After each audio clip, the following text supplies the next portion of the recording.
During the next few slides, I will explain what equipment coaches will be responsible for and what equipment their players will be responsible for. As you can see, players will receive a jersey, soccer ball, pair of shin guards, and pair of socks. Coaches will have Ziploc bags to put shin guards and socks into so they are easy to keep organized. Players will use this equipment for the entire fall and spring season. Players can take home equipment on the last day of the spring season. Coaches will have cones and pennies to use during practice. There will also be one ball pump per site. Coaches will have a small mesh bag to store their players' jersey, shin guards, and socks into, and a large bag to store soccer balls, cones, and pennies. This year, coaches will pick up their equipment at coaches' training. If you have a coach that cannot make a training, they will need to come by our office to pick up their equipment. The coach's bag should have 15 soccer balls that vary on size depending on the age that coach will coach, 15 pairs of shin guards, those again vary on the age, 15 Ziploc bags. As I said earlier, these will be used to help store the shin guards and socks, 15 pairs of socks, 30 cones, 15 pennies, and again there will be one ball pump per site.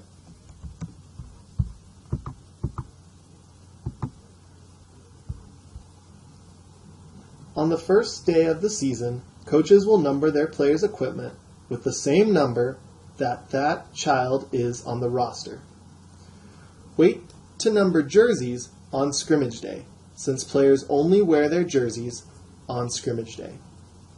It is important that players understand what the number means and what they're responsible for. As you can see below, there is a guide on how to number equipment if you have 5 teams at your school. If you have less than 5 teams at your school, you will start with number 1 with the youngest player in the youngest team and go up to the oldest players. As I said in the previous slide, players are responsible for their own equipment. If their numbered ball, shin guards, socks, or jersey go missing during the season, they do not get a new one. After equipment is picked up, coaches should put equipment where you have told them to store equipment in the school. Coaches will use the small mesh bag to put the shin guards, socks, and jerseys, and they'll use the larger bag to put the soccer balls, cones, and pennies in.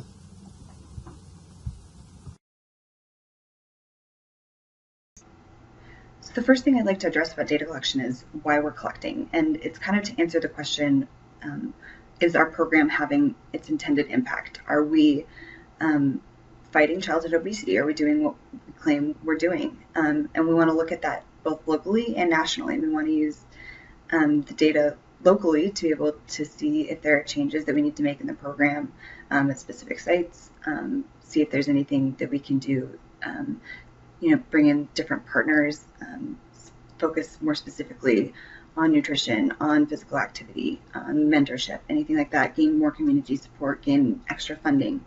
And then we want to be able to look at it nationally and see how we compare. We want to use data to show the highest levels of the federal government that this kind of sport-based intervention works. So we will be collecting preseason data during the first or second week of the program. Site coordinators will be running this with their coaches and picking which of those days, which will be indicated on their calendars.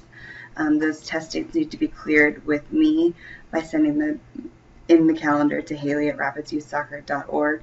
I will get back to you to coordinate data collection equipment. And then we will do post-testing 56 days, at least 56 days after the pre-testing has occurred. Site coordinators will also run that testing, and it needs to also be coordinated with Haley so that data collection equipment be out at the site on time. And during these data collections, we're collecting data on BMI, which is height and weight. We're also collecting waist circumference measurements, data on aerobic capacity, which is measured by the PACER test, data on soccer skills through foundations and figure eights, and the participants will do a participation survey at the end of the season. They only do this in the postseason, which is a change from the last couple of seasons. Expected outcomes for the program are improved physical fitness, improved nutritional knowledge, increased exercise, and we expect them to improve other outcomes like positive relationships and ability to work as part of a team as well. So as a site coordinator, you'll pick 3 days during those first 2 weeks of practice when you'll do data collection. On day 1, you'll run BMI measurements. You'll have one team rotate into this BMI station at a time. You need to have a male and a female coach, someone who's been background checked by the U.S. Soccer Foundation and okayed by me and Sarah, to do those measurements, and the rest of the children participants will be out on the fields playing in a normal soccer practice. Once the team who's in at the station being measured is done being measured, they will rotate out to practice and a new team will rotate into the station. You can choose if the coach that measures rotates based on gender or however you want to do that. You just need to make sure that there's always a male and female who's been background checked by the U.S. Soccer Foundation in the room at all times to do those measurements of boys and girls. For those measurements, we want to make sure that it's done in a classroom and out of sight of other children. We want the door to be open at all times. You can actually do these measurements outside, but we want to make sure that it's done, around a corner, away from the rest of the kids. We want to make sure the children are not being measured, who are not being measured, stand outside of the classroom and with another coach so that they're kind of being supervised.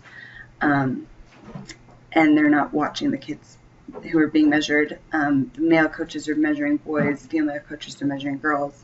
Again, those coaches need to be background checked by the U.S. Soccer Foundation. So if you're asking for help from a nurse or a PE teacher in your school, that's fine, and we totally encourage you to do that. Just let us know and we'll background check them for you.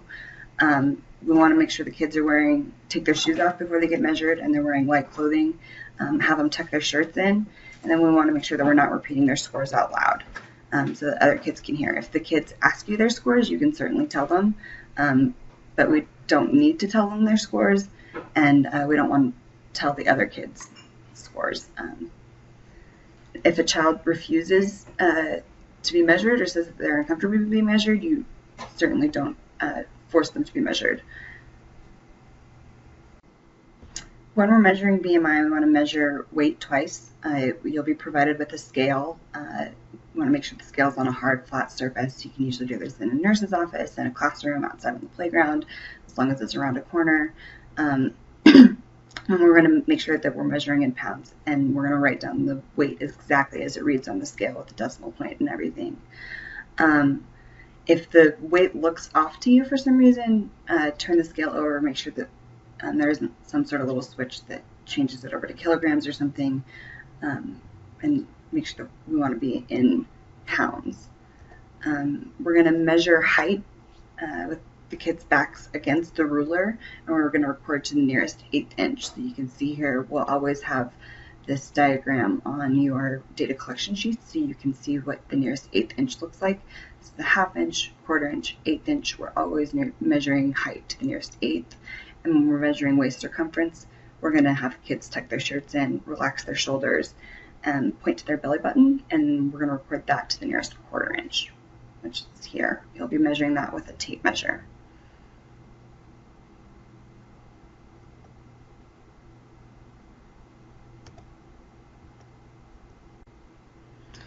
Because we're a program that talks about nutrition and talks about weight, and we're measuring weight and BMI and talking about body image and stuff a lot, we want to be aware of those sorts of things when we're doing these measurements.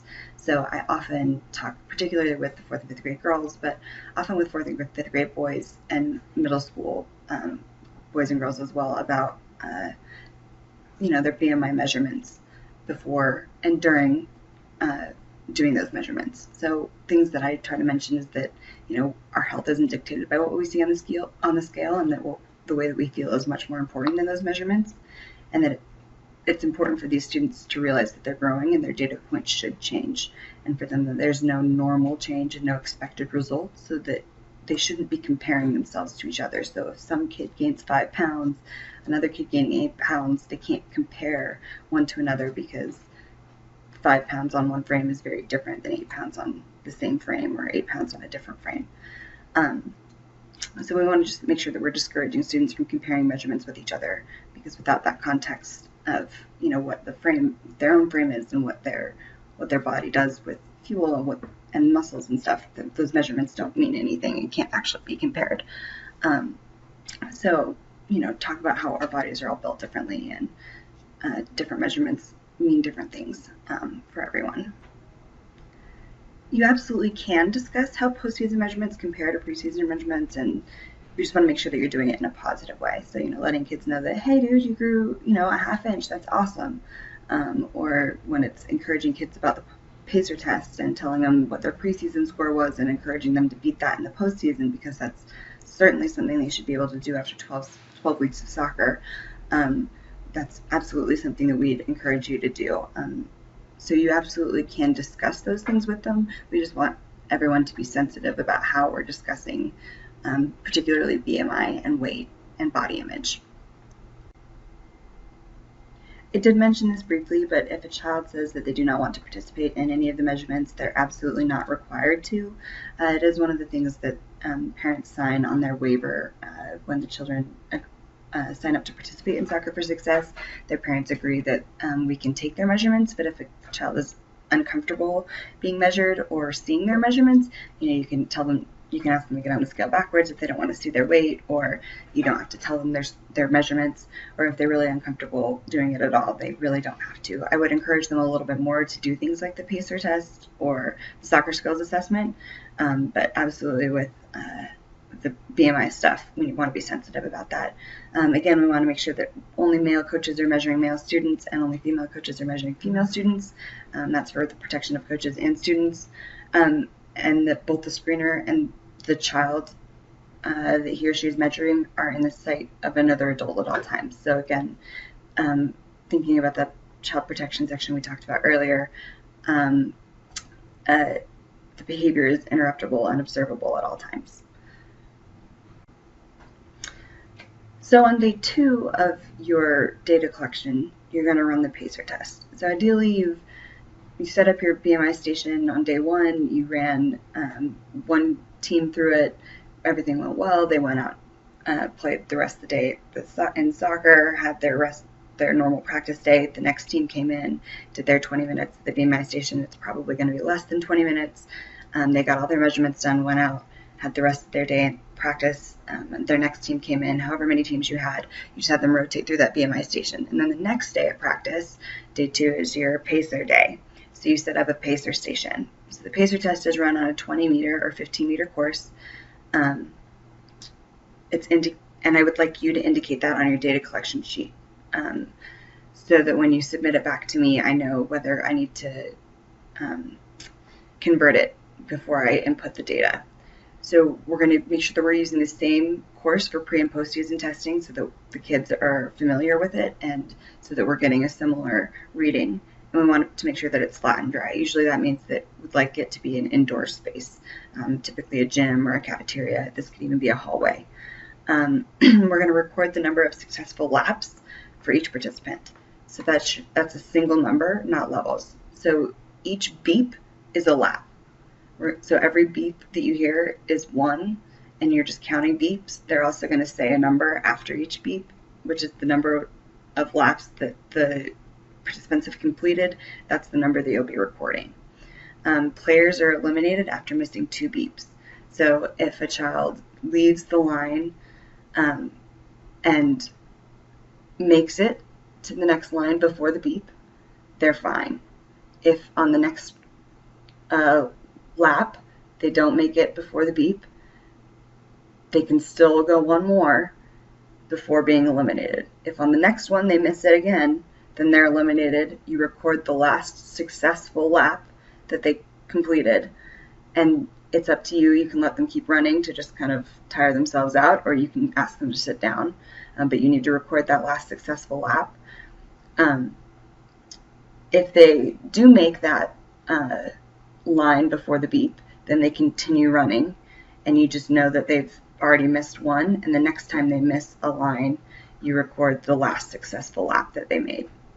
To kind of make it a little bit easier for you, you can have older children pair up with each other to kind of help you keep track of laps, and help you keep track of when they're making it to the line before the beep. You can have coach running with the kids to help them kind of keep a pace. This helps a lot with the little kids to kind of make sure that they wait for the beep before they run, especially in the early laps, because the little ones don't make it very far. And then during the post-test, we want to make sure that we're reminding them of their pre-test score and encouraging them to beat it.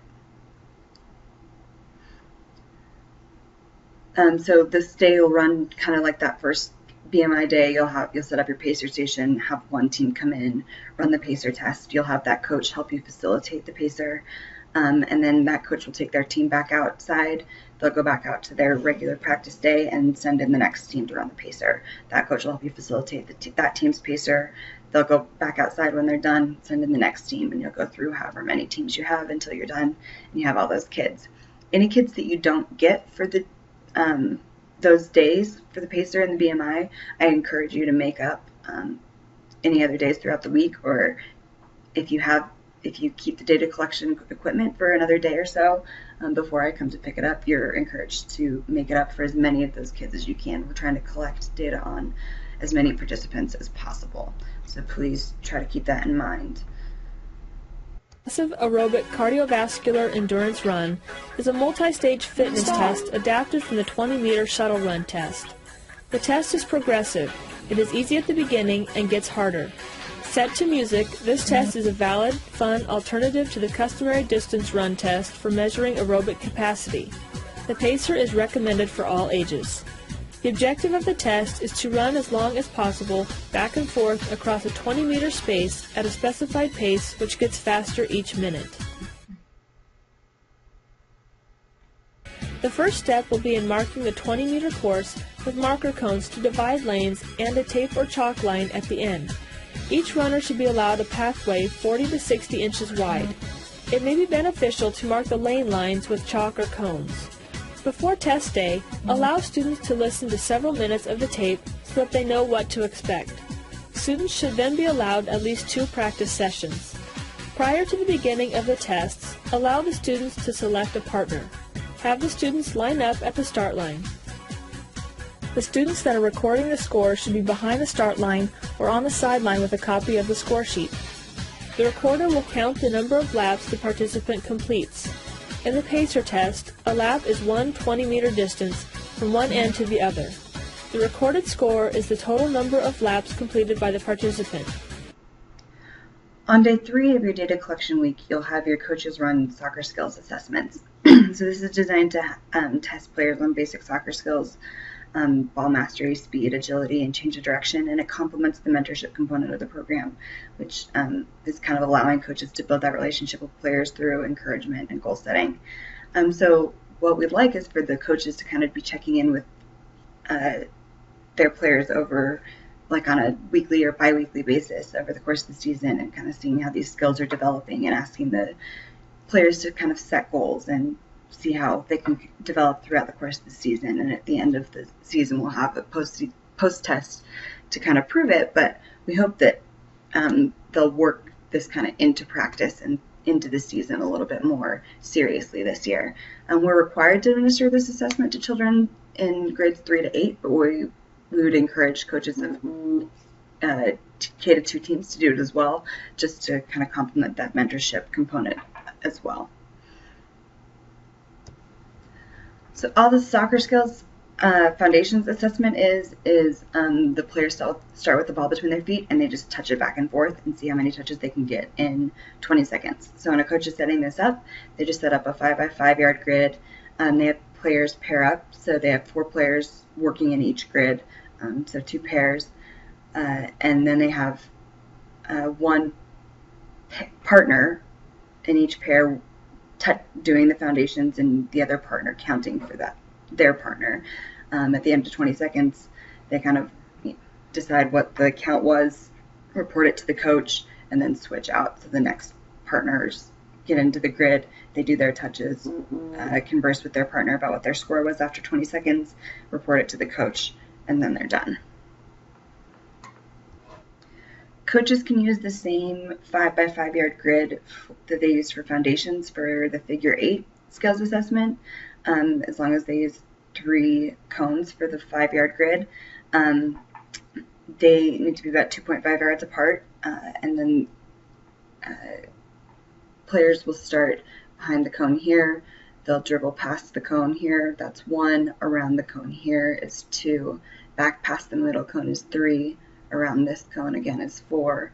Past this cone again is 5. They'll have 20 seconds. As they pass each cone, they get 1 point. Their partner helps them count, and because this will be a box, their other pair that was working in the other box would be working on the other 3 cones over here. After 20 seconds, the pair decide what the score was, they report it to the coach, and then switch out. And the next partner is able to take their turn. This season, we only have to do a postseason survey. We don't have to do a survey during the pre and postseason.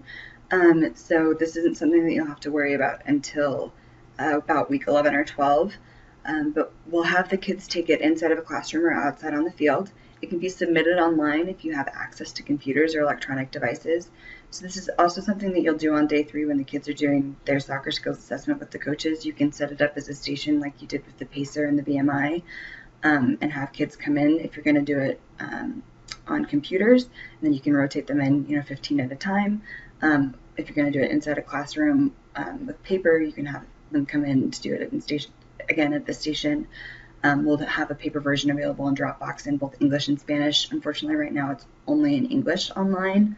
And we're going to have all participants take it this year. So it's age appropriate for all K to 8, and it's only 11 questions this year. So we want to emphasize to the kids that the survey isn't a test, and that this is how we're going to help improve the program. So we want them to be as honest as possible. And if the kids need help, you can certainly read through the survey out loud, but we want to make sure that we're not helping the kids answer the questions. So like I mentioned, the survey should be administered to all participants in all grade levels, K to 8. This year it's only 11 questions, which is much shorter than past versions. And then once you collect all of your site surveys, if you're doing the paper version, you'll be responsible for tallying the responses and then reporting them to me, Haley at rapidsyouthsoccer.org. You don't need to report children's names or anything like that. I'll just need, this many A's, this many B's, this many C's. And I'll probably get you an Excel spreadsheet that you'll just be able to put your number into to report that back to me at the end of the season. And that's it for data collection. For the next few slides, we'll discuss opt-in programs. These are programs that we've designed to help out your site, but you do not have to implement them if you do not think they will be helpful.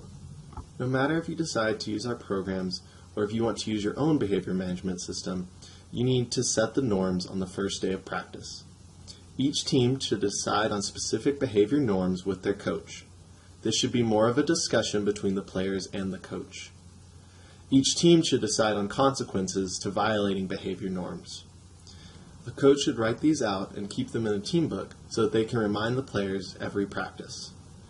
If you want to use the behavior norms from your school, that is okay, but you should still have the discussion with the Soccer for Success children and their coach so that the players can feel they are part of the Soccer for Success program and not still at school. The behavior management system that we have designed is based on restorative justice.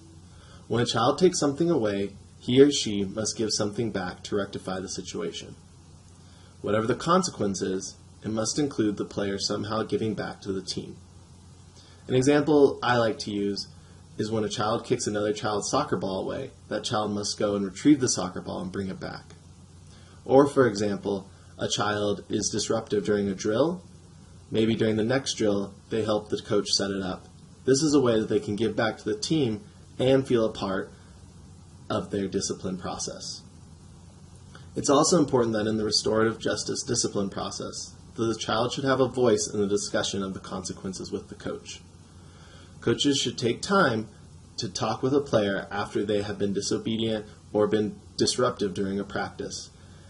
Tell the child what they have done and ask the child for ways that they can rectify the situation. The coach should lead these discussions with the child, but have the child be an important part of the discussion of their consequences. The card system is a way for coaches to be able to handle discipline during a practice without having to stop the session. Coaches will each have a card for each week that'll have each child's roster number listed on the left, as you can see in the picture. Throughout practice, coaches can add or subtract points from a player's tally based upon behavior. Players start each practice with 5 points.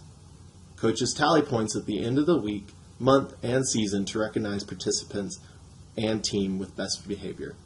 We'll talk more about how they can recognize these players in a bit. The great thing about the card system is that coaches do not have to stop practice to handle discipline. Instead, they can turn to the child that is being disobedient or causing a disruption during practice and simply subtract a point from them. The child will understand that they have done something wrong, and after that activity is over, the coach can go over to the player and they can talk about ways for restorative justice to take place so the child can be a part of their discipline. Here are some examples of why points can be deducted: for disrespect, violence, not following instructions. The great thing about the point system is that with restorative justice, the points can be awarded again for outstanding sportsmanship, going above and beyond to respect coaches, teammates, and facility. Also, a restorative justice points. It's important to note that every child's case is different, and the coach should be able to differentiate between players that need to have points deducted and players that don't. As I said earlier, here are some examples of restorative justice. If you would, take a minute, look at the slide, and decide how you would handle situations keeping restorative justice in mind. As you look through this example, you can see that a child is running through the activity and kicking her teammate's soccer ball out of the grid and disrupting the activity for the entire team. If the coach is using the point system, they can simply deduct a point from that player and return to the activity. After the activity is over, they can go over to the player and talk about ways that they can rectify the situation. One idea would be for the player to help set up the next drill so that they can quickly go into the next activity. This way the child has made up for disrupting the last activity by making the next one go even faster. The Rapid Recognition Program is a way that players can buy into the Soccer for Success program and have something to look forward to at the end of every week, every month, or every season. Player can be recognized for outstanding sportsmanship or remarkable leadership, going above and beyond to make a significant contribution to his or her team. The Player of the Week will receive a custom certificate that you will have in your Dropbox of recognition at the end of practice on the last practice day of the week. You can make this award however you want. These are just some ideas for you to start thinking about how you can recognize your players. This is a way that players can bring home a certificate to their parents and take pride in the achievements that they've made throughout the season of Soccer for Success.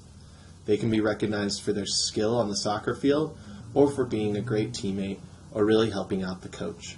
Not only is this a great way for players to buy into the Soccer for Success curriculum, but this is a great way for parents too as well. When the child brings home the certificate, the parents just get another glimpse into how great of a program their child is involved in. Go Girl Go is a way to help 4th and 5th grade girls feel more connected with their team and their coach. It'll help empower the players, and it'll help coaches mentor players in a new way. It'll be an 11-week program, 1 day per week, and coaches will take 30 minutes out of their Soccer for Success session and dedicate to the topic of the week. There will be a new topic every week, such as body image, digital media safety, and bullying. Every week we'll have a story from a successful female athlete about the topic. Then I'll have a guided discussion for coaches to help the girls discuss the story they have just read. These are all programs that we have designed to help you have a great Soccer for Success season. If these are not programs that you think will be helpful at your school, it is okay to opt out of them. But please let us know if you want to have any of these programs, and we will send you all the information you need to implement these programs and have a great Soccer for Success season. Before your season begins, we want you to sit down with your coaches and have a team meeting. If you flip to the HR section of your binder, you will find a worksheet that is entitled Soccer for Success Team Meeting. If you flip to the Human Resources section of your binder, you'll find a 2-page worksheet that will walk you through this meeting. The first couple questions on there refer to the Guardian Information Meeting. We would like for you to hold an information meeting for parents so that they understand what the program is about and what their expectations are as guardians of children in the program. This worksheet will also walk you through the first week of practice, including establishing behavior norms, distributing equipment, and snack distribution. This is really going to help that first week run smoothly, and if that first week runs smoothly, it's likely that the rest of your program will go smoothly as well. There are also a few questions on safety and emergency plans, and this is really important, particularly for non-school employees. So we want those staff members to know what the school's procedures are, and also we want you to prep everyone on what to do if there is some kind of emergency and all teams are on the field, or if some teams are on the field and some teams are inside. What is your plan going to be? The next few questions refer to the behavior management system. We have given you some guidelines regarding behavior management, and you are more than welcome to use those, but if your school has a behavior management system that you would like to apply to Soccer for Success, we encourage you to do that as well. During this coach meeting, you can also assemble each coach's team book and go over sign-out procedures. We would like you to send a copy of this completed worksheet to Haley after your team meeting and before your program start date. And again, this is a reminder of what that team book is going to look like. We do have team registration forms on there, but if you want those registration forms to be in a separate binder that is on site, that's completely fine as well, as long as it is available to coaches during every practice.